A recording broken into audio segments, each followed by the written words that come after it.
अस्सलाम वालेकुम क्लास।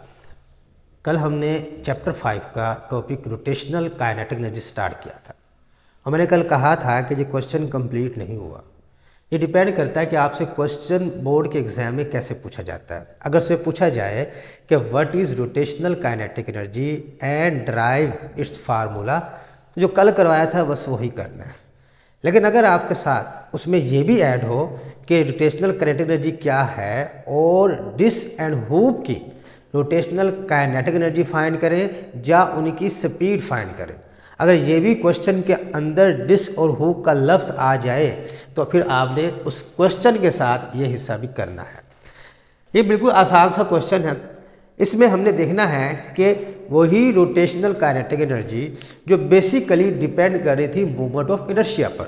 हमने कल निकाला था formula kinetic energy is equal to 1/ओमेगा²। तो यानी कि ये डिपेंड करती है मूवमेंट ऑफ इनर्शिया पर। और जैसे कि हम पेज नंबर 109 पर टॉपिक मूवमेंट ऑफ इनर्शिया पढ़ चुके हैं कि हर चीज़ का, हर बॉडी का शेप पर मोमेंट ऑफ इनर्शिया डिपेंड कर रहा होता है, क्योंकि मोमेंट ऑफ इनर्शिया का आपके पास फार्मूला है I is equal to mr²। तो इसका मतलब ये है कि जिस बॉडी का शेप डिफरेंट होगी मोमेंट ऑफ इनर्शिया भी डिफरेंट होगा। आज बेटा दो बॉडीज़ है, एक हमारे पास डिस्क है, एक हूप है। इन दोनों की रोटेशनल काइनेटिक एनर्जी क्या होगी वो मालूम करनी है। तो मालूम करने से पहले समझ लें डिस्क क्या है। डिस्क बेटा फॉर एग्जांपल आप सिंपल अपने लफ्ज़ों में ये कहें जो मैंने बनाई है कि एक गोल सी चीज़ जो अंदर से भरी हुई हो, और इसके मुकाबले में हूप क्या है, रिंग की तरह। रिंग क्या होता है, उसकी बाउंड्री होती है लेकिन अंदर से क्या होता है, खाली होता है। ये रिंग और ये क्या है मेरे पास डिस्क, ठीक है। डिस्क अंदर से भरी हुई और हूप क्या है, अंदर से खाली। तो बेटा इनका हमने क्या करना है, रोटेशनल काइनेटिक एनर्जी का फार्मूला ड्राइव करना है फ्रॉम रोटेशनल काइनेटिक एनर्जी। हमने कल फार्मूला पढ़ा 1/2I⍵²।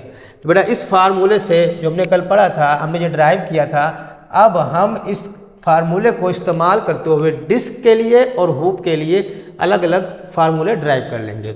डिस्क का फार्मूला मूवमेंट ऑफ इनर्शिया का पेज नंबर 109 पर लिखा है 1/2mr²।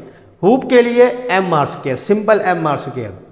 प्रूफ है, हमें यहाँ पर प्रूफ नहीं करने, आगे जाकर प्रूफ करवाए जाते हैं। हमें सिर्फ याद करने हैं कि डिस्क के लिए 1/2mr², हूप के लिए mr²।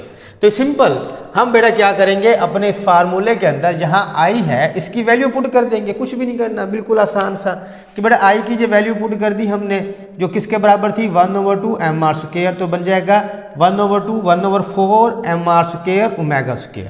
मैं लिख सकता हूँ 1/4mr⍵, दोनों के ऊपर स्क्वायर था, इकट्ठा स्क्वायर लिख लेते हैं। क्यों लिखा, क्योंकि हमने एक फार्मूला पढ़ा है V is equal to r⍵, linear motion to rotational motion.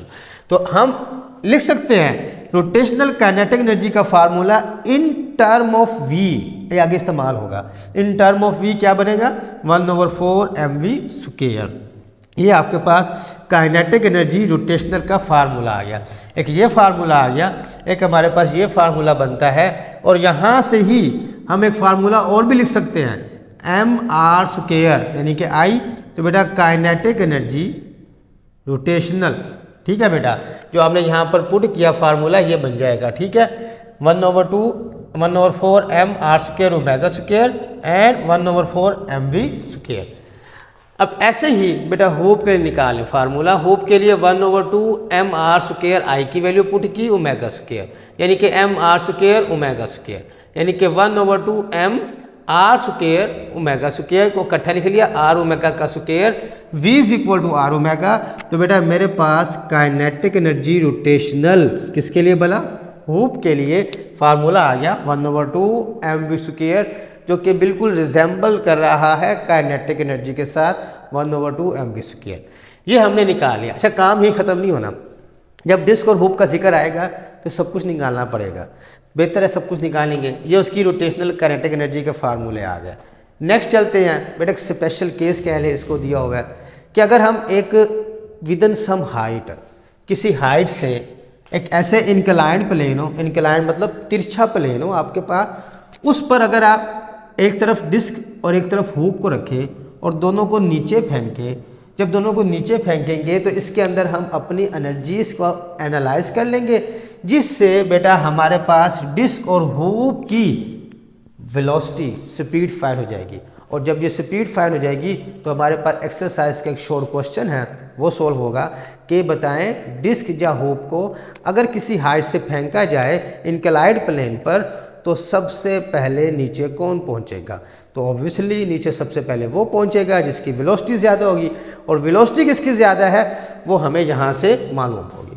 देखते हैं जी, when both stars moving down with inclined plane हो, हाइट h हो, देयर मोशन। अब देखें जब कोई चीज़ नीचे गिर रही होती है, यहाँ पर एक बड़ा पॉइंट समझ लें कि ये गोल है तो ये चीज़ घूमेगी भी सही, ये चीज़ अपने एक्सिस के गिर्द घूमेगी भी सही, घूम भी रही है और नीचे भी जा रही है, घूम भी रही है और नीचे भी जा रही है। इट मीन्स घूम रही है तो रोटेशनल काइनेटिक एनर्जी, नीचे जा रही है तो कौन सी, ट्रांसलेशनल काइनेटिक एनर्जी। इसका मतलब ये है कि जब ये डिस्क या हुप ऊपर से नीचे गिर रहे हैं, इनके पास दो तरह की एनर्जीज हैं, एक रोटेशनल और एक ट्रांसलेशनल। गाड़ी के जब पहिए चलते हैं तो पहिए अपने एक्सिस के गिर्द घूमते भी रहते हैं और आगे भी मूव करते रहते हैं, तो घूमना रोटेशनल, आगे मूव करना ट्रांसलेशनल। तो इसका मतलब ये है कि घूमते हुए पहियों के अंदर दो तरह की एनर्जी है, घूमने की वजह से रोटेशनल और आगे बढ़ने की वजह से ट्रांसलेशनल। तो यही बात लिखी है कि मोशन कंसिस्ट है रोटेशनल एंड ट्रांसलेशनल मोशन पर। तो इनके अंदर एनर्जीज भी दो होगी, रोटेशन की अलग, ट्रांसलेशनल की अलग। तो अब वी निकालने के लिए according to law of conservation of energy, अगर हम फ्रिक्शन को इग्नोर कर दें तो जितनी हाइट पर पोटेंशियल एनर्जी थी उतनी ही चलते हुए क्या बनेगी, काइनेटिक एनर्जी बनेगी। लेकिन काइनेटिक एनर्जी के दो हिस्से हैं, एक हिस्सा घूमने में इस्तेमाल होगा और एक हिस्सा आगे जाने में। तो लिखा potential energy is equal to kinetic energy, एक ट्रांसलेशनल और एक रोटेशनल। यहाँ भी हुप पे लिखा potential energy is equal to kinetic translational plus kinetic rotational. अब पोटेंशियल एनर्जी का फार्मूला mgh, काइनेटिक ट्रांसलेशनल आगे बढ़ना, आगे बढ़ने वाली कौन सी एनर्जी जो हमने पढ़ी है, क्या बोला 1/2 mv², तो 1/2 mv²। और रोटेशनल वाली जो रोटेट करवाएगी बेटा वो हमने यहाँ निकाली है, जो रोटेट करवाएगी वो हमने यहाँ निकाली है, इसलिए मैंने v की टर्म में लिखी है ताकि वहाँ ये वैल्यू पुट की जा सके। तो 1/4 mv², mv² कॉमन लिया, 1/2 प्लस 1/4 आपने एलसीएम लिया, 4, 2 + 1 3/4 mv², m से m कट गया तो बच गया v² इज इक्वल टू ये मल्टीप्लाई 4gh/3।